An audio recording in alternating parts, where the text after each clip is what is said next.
We are about 6 weeks away from the November election. First Alert 4 is checking the facts on the political ads you are seeing on TV and other platforms every day.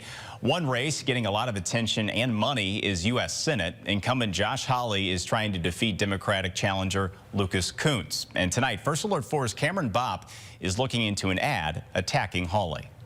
Josh Hawley is obsessed with controlling our lives. A bold claim off the bat from the ad for Lucas Kunce, voiced by a woman seemingly for women. He wants to end no-fault divorces, trapping us in broken and abusive marriages.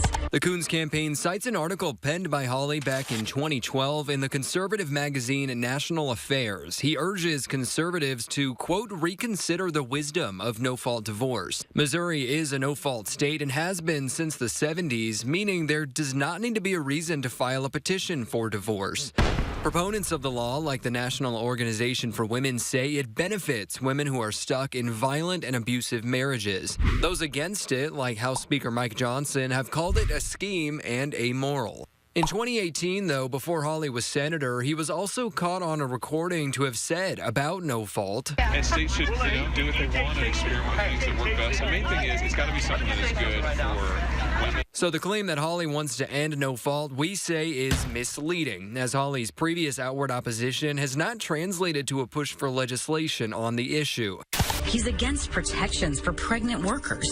Kunce's campaign cites a direct connection to this claim, a roll call vote from December of 2022 when the senator voted against the Pregnant Workers Fairness Act, or the PWFA. The plan, which ultimately passed and went into effect last year, provides, quote, reasonable accommodation to pregnant workers, including providing light duty, transferring employees to less physically demanding positions, or providing more flexible breaks. While Hawley's vote against the act points to an aversion to protections for pregnant workers, the claim is still broad and, we say, a reach, as the Kunce campaign could not explain why Hawley voted no, joining 23 other Republican senators.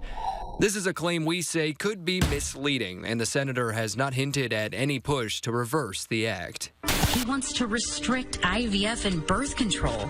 Now the Kunce campaign cites an article from left-leaning online magazine The Guardian, which outlines Hawley's work as a lawyer back in 2013 on a case that ultimately restricted access to birth control. While this case and the opinions Hawley argued are more than a decade old, it was just this year Hawley also blocked a bill to reinforce American access to contraception. We say this part of Kunce's claim is true. As it relates to IVF, the Missouri senator has previously told First Alert 4 just this year, as a guy who's 100% pro-life, and because I'm pro-life, I'm pro-IVF. That said, a check of the Senate's 2 roll call votes from the Right to IVF Act earlier this year found Hawley voting against the plan both times, citing ethical concerns initially. We say this part of the claim is also true. Josh Hawley's abortion ban won't let any Missourian get an abortion. This is misleading. For one, because Hawley does not have his own proposed total abortion ban on the books right now. However, in 2022, he did outwardly support the overturning of Roe v. Wade, which banned all non-medically necessary abortions in Missouri. Hawley also said in the days after the ruling, quote, the voters of Missouri and every other state now,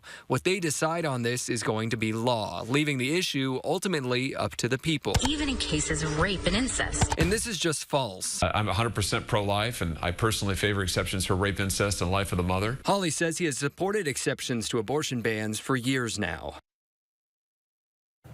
Cameron Bopp reporting there. We did reach out to Hawley's campaign for an updated stance on some of the issues brought up in that story.